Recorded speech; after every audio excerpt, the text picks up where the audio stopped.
The sky screamed that night.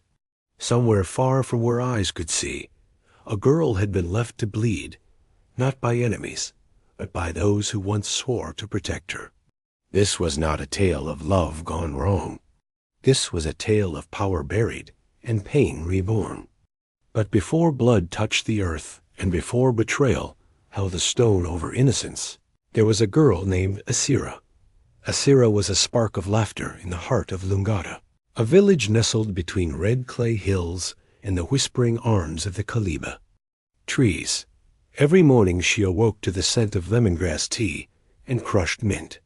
Her laughter rang across the compound, chasing birds off rooftops, weaving through the smoky morning air like a song.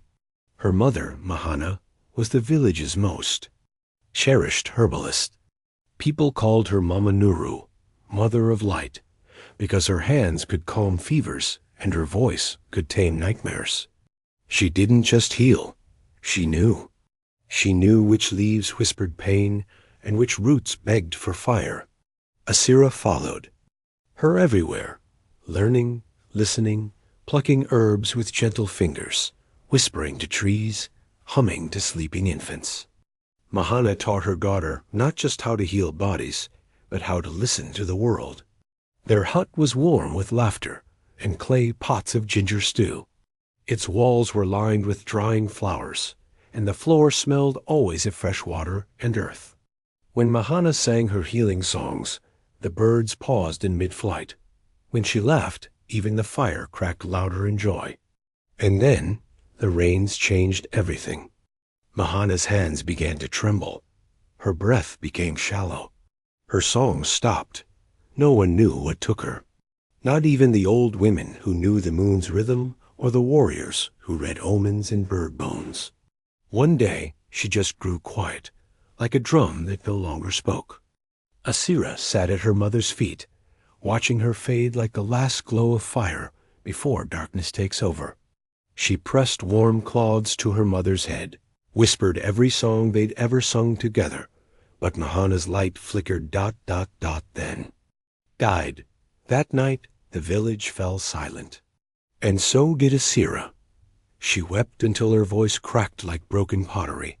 The beads her mother gave her were clutched in her fists, blue and amber, smooth and warm like sun-touched river stones.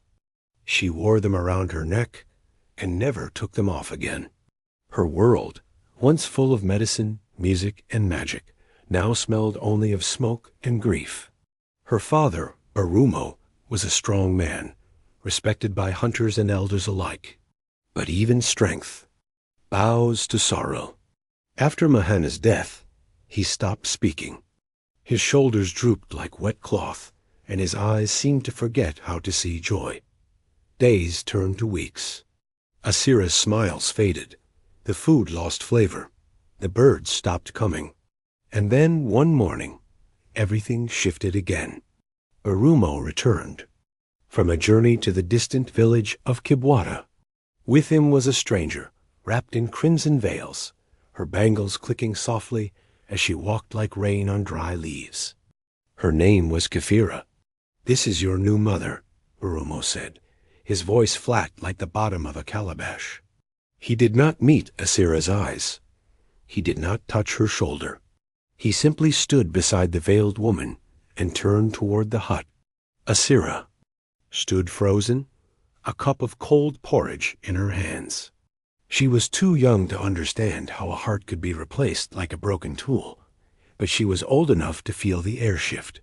This woman smiled, a little too wide, a little too long. Her voice was soft, but her eyes were deep and still like the pond where crocodiles slept. That night, the villagers feasted to welcome the new bride. Drums rolled like thunder, and firelight danced on faces smeared with palm oil. Asira sat near the shadows, clutching her mother's beads.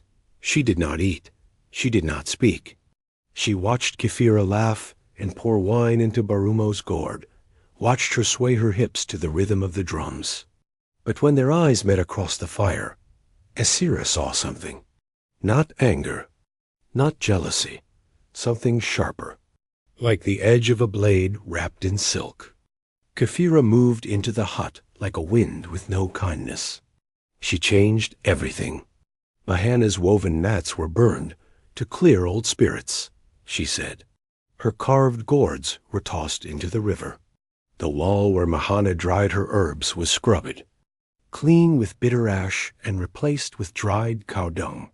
"This is my house now," Kefira said one morning, smiling as she handed Asira a broom. "Call me Mama, little flower." But the girl remained silent. At night, in her dreams, Mahana still whispered songs, fragments of old chants that fluttered like butterfly wings. Asira held them close, even as her new mother told her, "You sing too much. The dead don't listen." Her bed was moved, near the fire, where the smoke stung her eyes. Her plate grew smaller. Her voice, once bright, became quiet as a spider's breath. Barumo did not notice. He smiled more now, not real smiles, but the hollow kind men wear when they are just happy the house no longer echoes. He did not see how thin his daughter had become. He did not ask why she always smelled of ash, or why her fingers were cracked. From scrubbing pots long after sunset, outside they looked like a new family. Inside, darkness had begun to grow. Kefira knew how to charm the village. She would say, "Asira is like my own," and bring millet cakes to the elders. She dressed in woven silks from Kibwata and carried herself like a woman with no past. But once the doors shut and no eyes remained upon her, her mask slipped. Her smile vanished. Her tongue turned to stone. She began with small cruelties. "You're old enough to sleep by the fire," she'd say. Then came the chores, waking before the rooster crowed, pounding cassava harder, scrubbing calabashes until her knuckles bled. "Only lazy girls leave dirt," Kefira would hiss, tapping her nail on Asira's head. And when Barumo was home, she would braid Asira's hair gently and say, "My sweet child," while placing warm food on her plate. But as soon as he left, the warmth vanished like mist under sun. "You think you're special because your mother was a healer?" Kefira spat one night. "She's dead, and you're just a burden." Asira tried once, just once, to speak to her. "Father," her voice shook like a gourd in wind. "Papa ... She is not kind." But Barumo, drunk on Kefira's softness, waved her away. "She tries." "Be patient," he said, kissing her forehead and walking off into the dusk. And so the silence wrapped around Asira like a second skin. She didn't laugh anymore. She didn't sing. The beads around her neck became her only friend, the last piece of Mahana that hadn't been erased. Asira worked like a shadow, unseen, unheard, but always moving. And all the while, Kefira watched, not with love, not even with hate, but with calculation. Because Asira, though she did not know it yet, was standing in the way of a secret far older and more dangerous than she could imagine. She cried only when the moon was awake. In the dark hush of Lungada, nights, long after the crickets stopped chirping and the last ember of the fire had turned to ash, a soft weeping would rise. It was never loud, just a tremble in the air, a sigh tucked between the sighs of the forest. Asira lay curled near the cooking hearth, no blanket to warm her, only the smoke from dying embers, and her own arms wrapped around her chest. Her sobs were small, delicate things, like broken wings trying to flap. Her father, Barumo, once mighty as a baobab tree, had withered. He wandered through each day like a man walking underwater, heavy, quiet, distant. He saw her tears, but he never asked. He saw her bruises, but he never questioned. And even if his eyes caught the hurt that lived in his daughter's bones, he looked away, as if silence could undo what had been done. Then one afternoon, under a burning sun and the hum of dragonflies, a boy came. He rode into the compound. On a donkey cart, his chin sharp as a blade, and his eyes narrow like slits in cold stone. His name was Dano, a nephew of Kefira, or so she claimed. "This is family," Kefira announced, her voice all sweetness wrapped in sharp edges. "He will stay a while." A while turned into days. A mat was spread for Dano in the center of the home, beside fresh calabashes and palm-woven pillows. He was fed yam porridge with river snails, dressed in white cotton robes stitched with blue threading from Kibwata, and spoken to with honeyed tones. And Asira? She was told to sweep where he stepped, wash his clothes, serve his meals, and answer his every call. "He's your elder," Kefira hissed when Asira hesitated, "and you will obey." Dano wasted no time showing his true skin. When Barumo was gone, and Kefira was busy oiling her feet beneath the mango tree, Dano would appear like a shadow. He cornered Asira near the grain shed, whispered poison in her ears. "You don't belong here," he sneered, pulling her braids. "You're not wanted," he laughed, flicking millet seeds at her face. Sometimes he simply stood too close, smiling with teeth that knew cruelty. Asira flinched every time. One night, under a sky choked with clouds, she dared to speak. Kefira sat peeling roasted groundnuts with her long crimson nails. Asira approached, her steps hesitant, her breath thin. "Kefira," she began, voice like a leaf caught in the wind. "Dano says things, unkind things." The response was a slap so swift, so loud, it made the hut's walls echo. "He is your cousin," Kefira spat, her eyes blazing with unholy fire. "You will respect him." The sting burned hot across Asira's cheek, but her heart shattered even more. She had hoped, just a flicker of hope, that someone might stand for her, that someone might care, but now she knew. In this house, her voice was dust. That evening, Barumo came home. He saw the redness on her face. How could he not? But he only grunted, took his bowl of millet wine, and stared into the fire, as if answers might dance in its flames. The days bled into one another, each morning heavier than the last. Asira's world narrowed into three things: work, silence, and the weight of memory. When no one watched, she pressed her mother's necklace to her chest. Blue and amber beads, strung on worn leather, once gifted to her by Mahana before the sickness took her. That necklace was more than decoration. It was warmth. It was song. It was Mahana's voice, humming lullabies through the beads. It was proof that once Asira had been loved. Kefira hated that necklace. She never said it aloud, but her eyes narrowed every time they caught a glimpse of it, hanging against Asira's neck like a secret. Then came the night of fireflies. Asira had scrubbed pots until her fingers ached. Her back stung from bending. Too long. She lay on her mat, body trembling, breath shallow. Outside, the wind rustled banana leaves. Inside, silence thickened like smoke. Then Kefira stormed in. Her robes flew behind her like flames. Her bangles clashed. Her hair was wild. "Unwrapped. Take it off." She shrieked, pointing a crooked finger at the beads. Asira sat up, dazed. What? Before she could blink, Kefira lunged. Her hands clawed, snatching the necklace from Asira's neck. The beads snapped, scattering like seeds across the dirt floor. "You don't deserve her blessings." Kefira howled, her voice deep and twisted. She held the necklace high, as though it burned her fingers. Asira scrambled to collect the beads, hands trembling. "Please, it's all I have of her." But Kefira was not done. She grabbed a broom, thick with thorns tied at the end, and struck. Once, twice, again. "You are cursed," she screamed. "You'll die like your mother.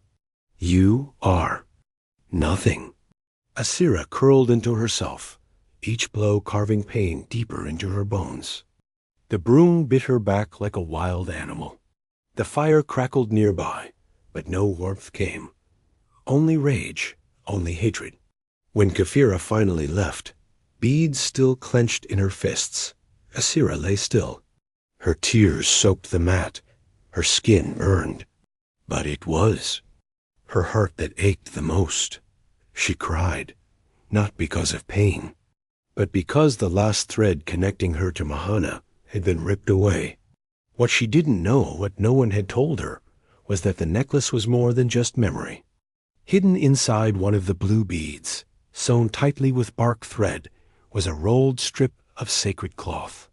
On that cloth were the names of ancestors long buried, symbols of royal blood, and a map to a land claimed by Mahana's foremothers.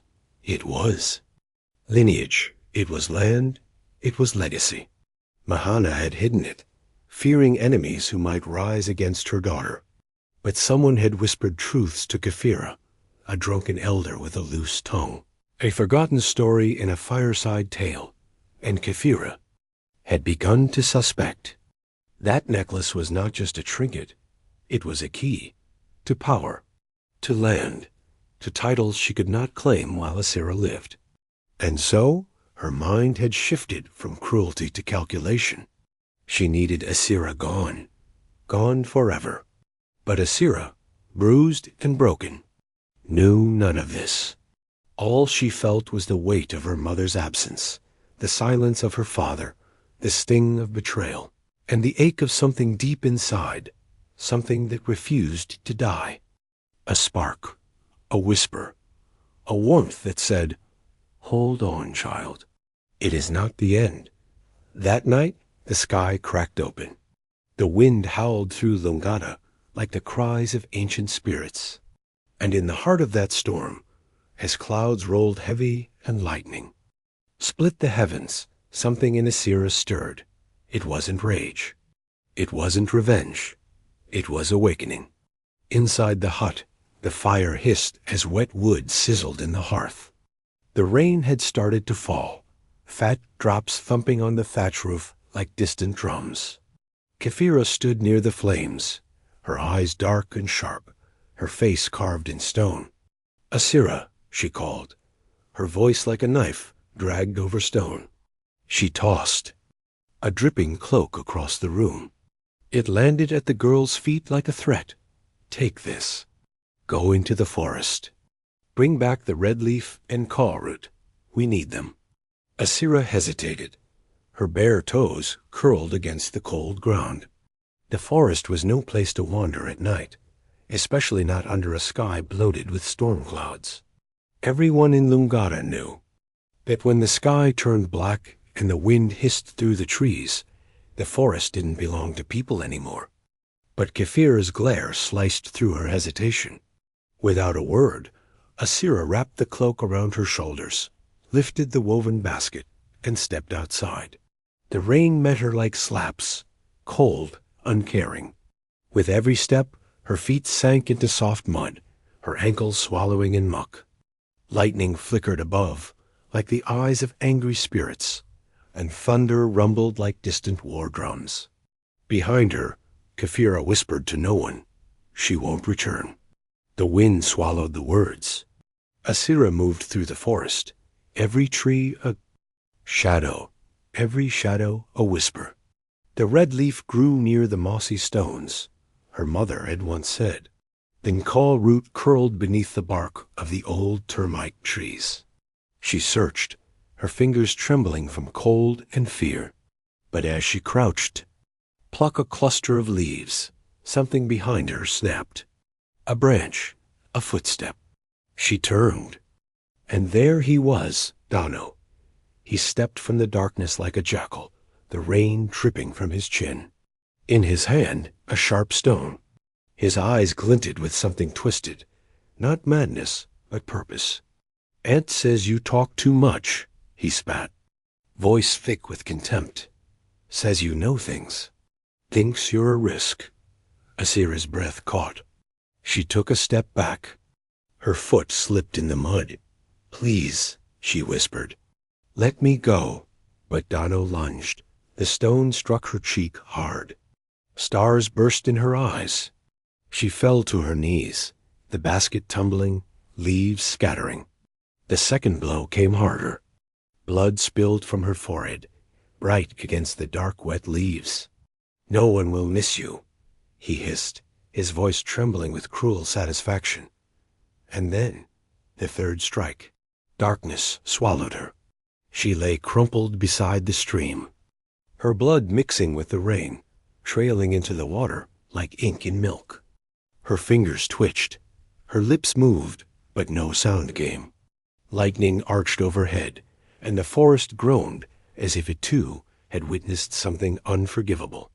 The earth wept with her. No one came, no voice called her name. She was forgotten, just as Kefira had planned. But the forest remembers everything. As the storm howled and the wind thrashed the treetops, something else stirred. A figure moved through the rain, tall, bent, draped in bark-wrapped cloth. A crooked walking stick guided his steps. His beard was tangled moss, his hair wild, like vines. Birds sometimes followed him. Children whispered that he could speak to owls and walk between shadows. His name was Bombo, the hermit of Echula Grove. Some said he was mad. Others said he had once been a spirit himself.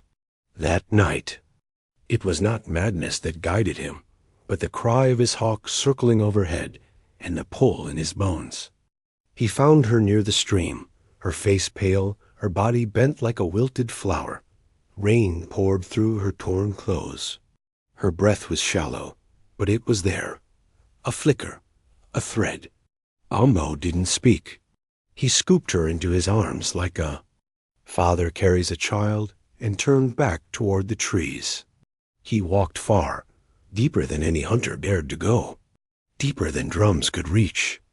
His hut was hidden in a cradle of roots and ferns, where vines draped like curtains, and the air smelled of moss and forgotten dreams. Inside, the fire waited. He laid Asira down on a bed of dried leaves and covered her with a goatskin blanket. Then he began. For 3 days and nights he stayed beside her, grinding herbs with river stones, mixing wild honey with bitter bark, singing chants no one had sung in 100 rains. He crushed fever with pepper leaves. He cooled pain with moonroot and water he'd collected from a spring that never saw sunlight. His hawk watched from the rafters, unmoving, guarding. On the 4th morning, her eyes fluttered open. She blinked at the thatch roof, then at the flickering fire, then at the man sitting cross-legged beside her, a bowl in his hand, a smile. On his face, missing half its teeth. "You're safe now," he said, his voice like the hush of tall grass. "The forest brought me to you." Asira tried to speak, but her lips were cracked. He held the bowl to her mouth.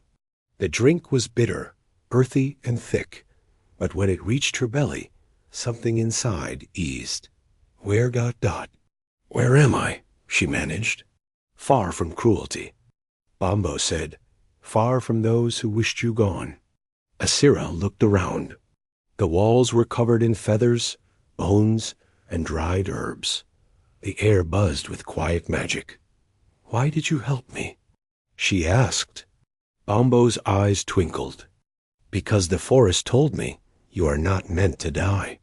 You are meant to rise." From that day on, Asira stayed. She learned the names of plants her mother never had time to teach. Learned to crush them, burn them, brew them. She learned which flowers held poison and which ones whispered healing.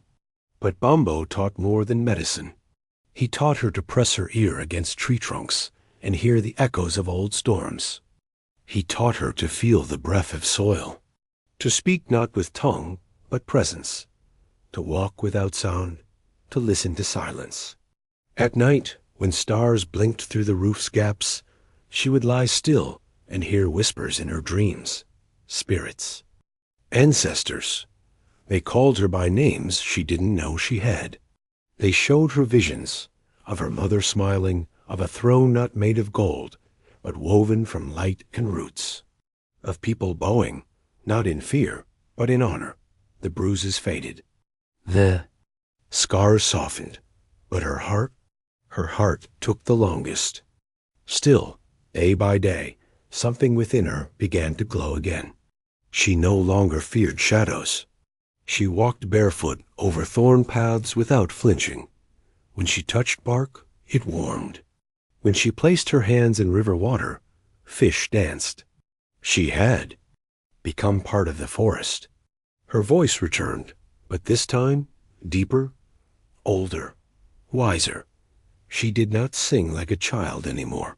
She chanted with the echo of her bloodline. She did not gather herbs like a student. She commanded them like a queen. One evening, Bambo found her standing under the sacred Mbalu tree, with the moon painted silver on her skin. "The spirits speak louder now," she said, her eyes locked on the sky. "They always were," Bambo replied. "You just had to become quiet enough to hear them."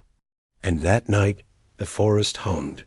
The wind wrapped around Asira like an embrace.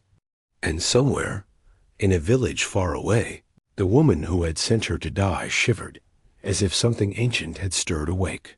One night, when the stars hung low like golden fruit, and the sky above the Atula Grove shimmered like it remembered every prayer ever whispered, Asira sat beneath the ancient tree of Omalo.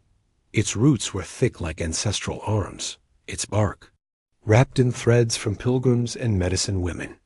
This was the tree of knowing. The wind swirled gently around her. Leaves danced above her head, without hands, without sound. And then, just as it had many nights before, but now stronger, she heard them. The spirits. Your time has come. Their voices moved like breath through hollow bones. They were not angry. They were certain. Return not with rage. They whispered, but with truth. Her heart stirred, not in fear, in understanding. She had not survived the forest just to stay hidden in its safety. Her journey was not only to heal, but to return to the place that broke her, not to destroy it, but to stand within it, seen and whole. When dawn stretched across the sky like warm cloth, Asira rose. She wove her hair with strands of golden, vines that shimmered like morning sun through dew. She dressed in a robe made from bark and wildgrass silk, stitched by Bambo himself, with prayers hummed into every thread. Around her neck hung the twin pendant her mother's lost necklace. Now whole again, the cloth inside no longer just a secret, but a banner of truth. Her eyes no longer held fear. They burned now with quiet fire. She was not the girl who was beaten, not the girl who cried into the straw, not the girl who bled into the mud. She was the daughter of Mahana, of healers, of fire, of river, of legacy. She was ready.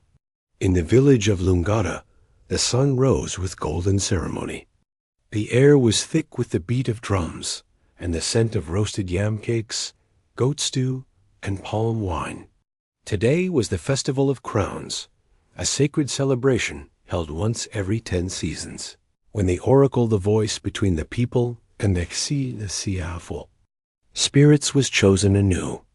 Every path in the village was lined with fabric in earth and sky tones. Children laughed as they ran with strings of dried petals. Women painted their faces with red ochre. Men danced in lines that spiraled like rivers. At the center, a raised platform of carved wood stood before the fire pit. Around it, villagers gathered, their finest garments gleaming under the sun. No one noticed the cloaked figure walking slowly at the edge of the crowd. Her robe was woven from bark silk and threaded with golden grass. A carved mask covered her face etched with leaf veins and sunburst patterns. Asira moved like mist. Her steps were soft but deliberate. Oshoma once called Barumo sat beside the fire. His back was bent, his face older, more tired than any had remembered. Guilt had aged him faster than time. Beside him, Kafira wore flaming red wraps and thick gold bangles that clinked with every flinch of her wrist. Her smile was wide, but her eyes twitched nervously, darting through the crowd like they sensed danger in every corner. Dano, dressed in bright orange cloth, strutted with goat meat in his mouth, boasting about warriors and lands he'd never seen. And then the air shifted. The drums faltered. A wind rolled through the square, gentle, but sharp, like a warning carried on silk. The cloaked figure stepped into the center of the festival grounds. The fire flared as if startled. "I have come," she said, her voice strong and calm, "to reclaim what was stolen." The crowd fell silent. Heads turned. Gasps fluttered like wings. "Who is she? Where has she come from?" The woman reached for her mask. Slowly, she lifted it. The mask fell away like a curtain pulled back. And there she was, Asira, alive, transformed, radiant, golden vines braided through her hair. Her skin glowed with the sheen of rain-kissed wood. Her eyes burned not with fury, but with power. Oshoma gasped. His hands flew to his mouth. His knees buckled. He fell to the ground. Kefira's face turned pale beneath her powders. Her bangles stopped clinking. She stepped back once, then again, and froze. Her lips trembled, but no lies came. Dano dropped his meat. His proud smirk vanished. He froze mid-step like a boy caught stealing from a shrine. Asira stood still, her hands steady at her sides. She did not shout. She did not weep. She stood with the strength of her ancestors behind her, and the wind swirling around her as if in worship. The elders stepped forward, robes of ivory and sapphire rustling. One spoke, voice cautious. "From where do you come, child?" She answered without pause. "From the heart of Ichula Grove, healed by its spirits, chosen by destiny. I carry the blood of Mahana, daughter of the healing line. My name was buried. My body was left for the crows. But I rise now, not for revenge, for truth." She opened her palm. Inside lay the beaded pendant, the one torn from her neck, now whole, the twin to her mother's. A collective gasp rose from the people. The head elder, a man older than most trees in the village, stepped close. His fingers trembled. "Let the spirits confirm," he whispered. Asira walked slowly to the sacred flame, a bowl of fire kept alive since the first oracle. She whispered in old chant words, only known to the chosen bloodline. Words not taught, but born in the soul. The fire burst upward, not red, but blue and gold. The wind howled. The trees swayed. The ground vibrated. And everyone knew the spirits had spoken. Asira was the heir. And Kefira, her time had ended. Silence fell across Lungada. The truth settled like dust after a storm. Asira raised the necklace high. The beads caught the sun like a blade. "This," she said, her voice ringing across the square, "belonged to Amina, last of the royal blood of Manda. My grandmother, my line, my name, hidden by fear, erased by betrayal." The head elder's lips trembled. His knees dropped to the earth. "We failed you," he wept. "Forgive us." Then something changed. The villagers, who once turned their backs, who once whispered and watched, now stepped forward, one by one. A woman trembled as she held up a bundle of papers old, yellow, stained. "Bribes," she whispered. "Kefira paid us to keep quiet." A hunter, known for his silent steps and loyal eyes, stepped into the center. "I saw him," he said, nodding at Dano. "The night the rains fell. I saw him follow her. I saw him raise the stone." Gasps tore through the crowd. The lies unraveled like rotten rope. The mask had fallen. Kefira shrieked. She tried to flee toward the shrine, her red cloth tangled in her legs. She tripped, fell. her gold jewelry scattered like coins across the dust. No one helped her.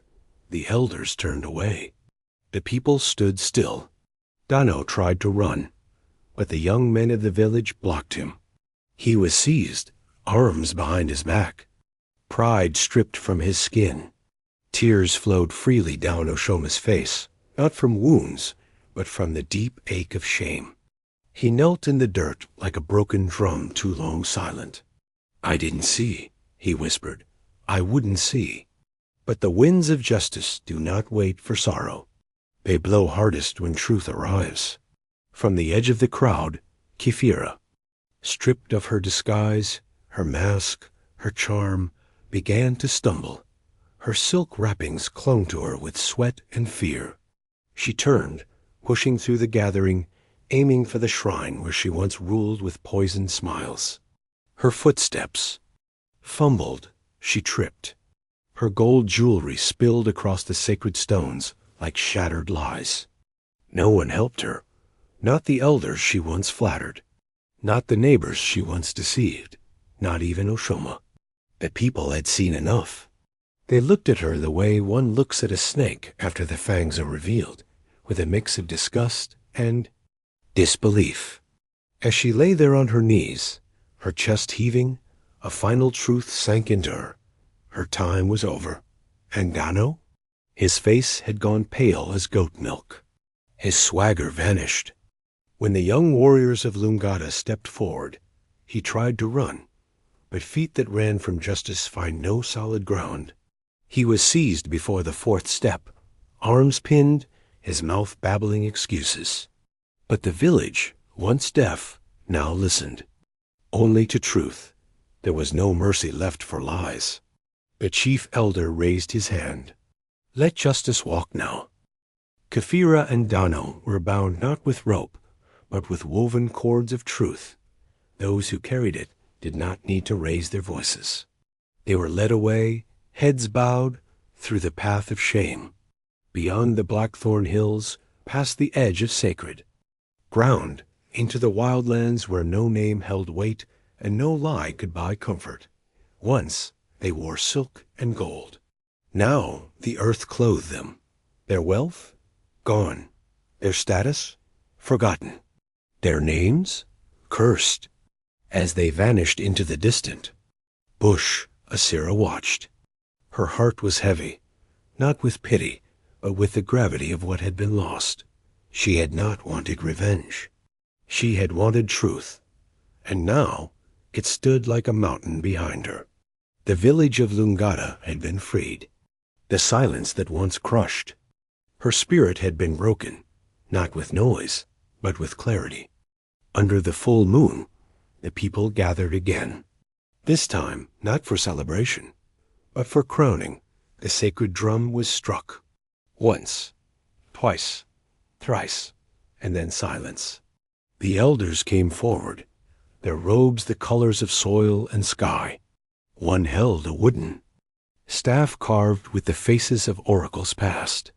Another held the crown, not of gold, but of braided lightwood, woven with strands of vine and bone and spirit.